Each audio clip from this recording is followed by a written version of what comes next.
What is going on, low baggers? It's Animarak, Clint, your boy, diehard MMA podcast, coming back for another UFC breakdown. We are coming off of UFC Moscow, where we unfortunately posted the tiniest, babiest little losing weekend. I'm a little disappointed in that one. We should have pulled out the win, but unfortunately we had our favorite bet of the weekend shit the bed, so we lost 0.15 units. Basically a push. I'll take it. I'm a little sad, but let's move on. The UFC is headed to Brazil, Sao Paulo, the birthplace of Brazilian Jiu-Jitsu. And every single time the UFC goes to Brazil, they know the kind of fan following they've got over there. They roll out the red carpets.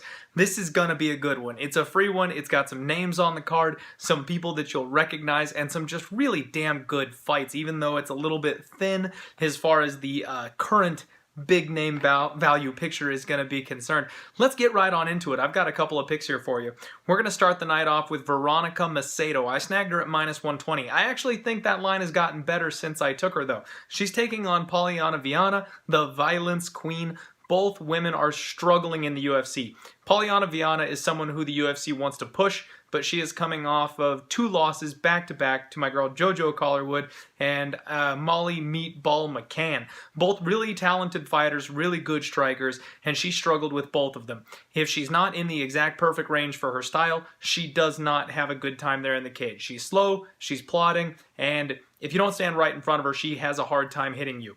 Veronica Macedo is coming in on short notice. This girl is a finisher. She's only 24 years old, and she came into the UFC way too early. They threw her to the wolves. She had 3 really bad losses right off the bat, but we were on her in her last fight where she won by first round armbar. I think she's on the comeback, and I think this is a really good matchup for her. I think she's going to get in Viana's face. She's going to close the distance, make this a scrappy fight, and that's really where she shines. And if this thing hits the mat, Viana is in trouble. Macedo's got a huge advantage if this thing goes to the mat. I think -120 is a fair price, and if you get anything better than that, I'd take it.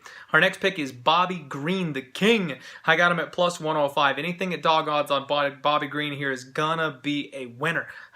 He's taking on Francisco Trinaldo, an aging Brazilian. He's over 40 years old, and in his last fight, he looked really slow. It seems to, it just looks like he's done. He's definitely on the downside in his career. He used to have explosive wrestling. He used to have these crazy spinning kicks that he would knock people out with, and of course, he's a Brazilian Jiu-Jitsu black belt, but he doesn't seem all that interested in the ground game these days. He wants to stand and bang. The problem is he's having a hard time pulling the trigger with his age. Now Bobby Green is going to have a height and reach advantage on this guy if Trinaldo decides to come and try and take it to the ground. Bobby Green's got some great wrestling. He's got an excellent get-up game. He should be able to stuff the takedowns and land at range, frustrating the shorter, stockier, and older Francisco Trinaldo. I've got Bobby King Green here. Like I said, anything at plus money, snag that. If it's a -110, -105, something like that, I'd say lock it up there too.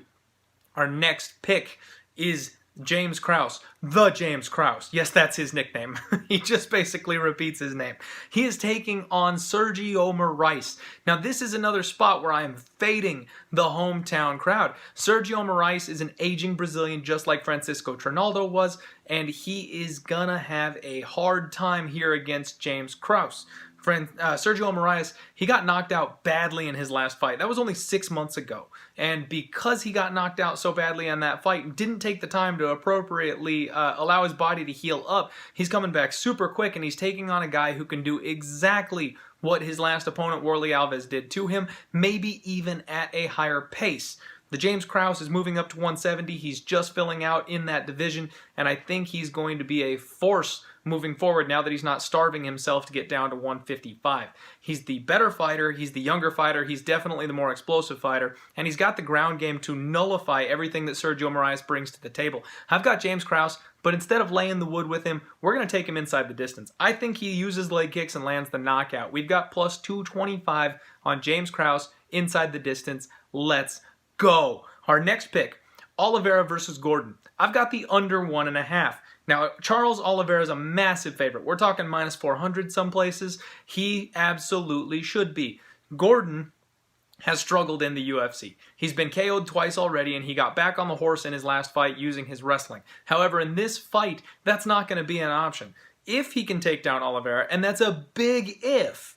That's where Oliveira wants to be. The dude's a slick Brazilian Jiu-Jitsu black belt, and he has finished 4 out of his last 5 victories by submission in the first round. He does not mind being off his back. He can snatch arm bars, he can transition, he can get the guillotine. This dude is dangerous off of his back. I don't see how Gordon wins this fight, but I'm also not laying that kind of wood.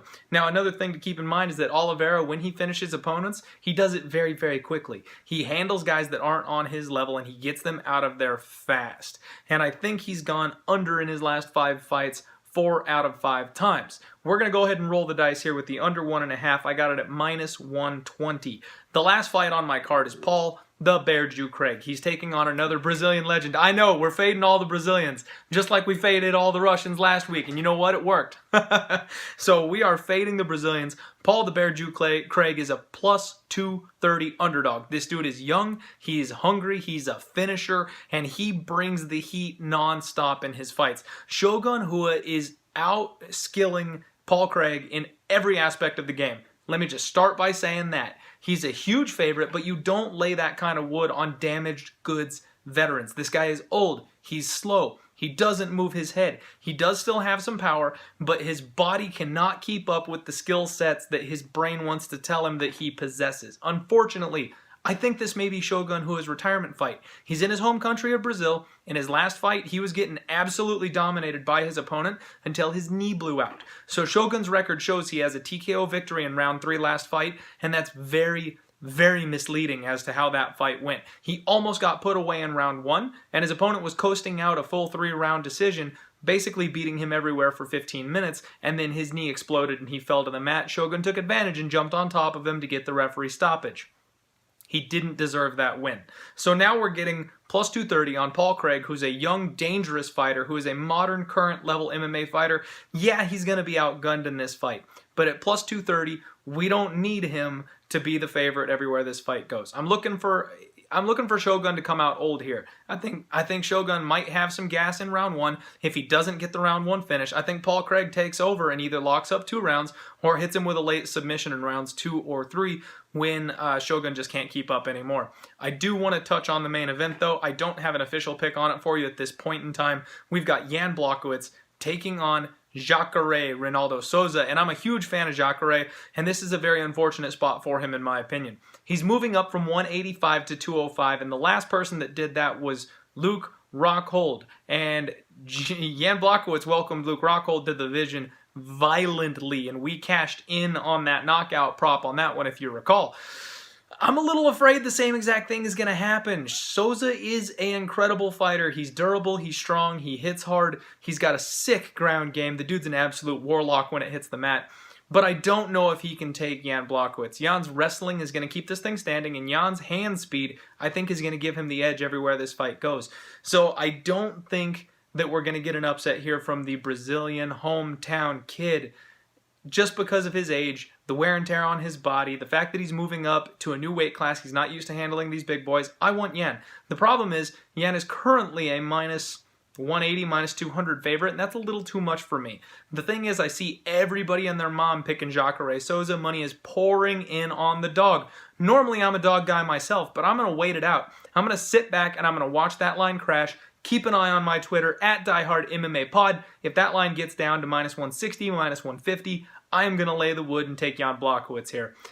Keep it rolling, diehards. Thank you very much for having me. Thank you so much for tuning in. For the next couple of weeks during college basketball, we're going to be doing these little YouTube recaps. If you want a full, long breakdown of all the UFC fights, check me out, the Die Hard MMA Podcast, at DieHardMMAPod on Twitter, at Maximus3D if you want my regular non-MMA Twitter where I talk about all kinds of nerdy shit like Marvel anime and stuff like that. Love you guys. Good luck on your bets this weekend. Let's kill it.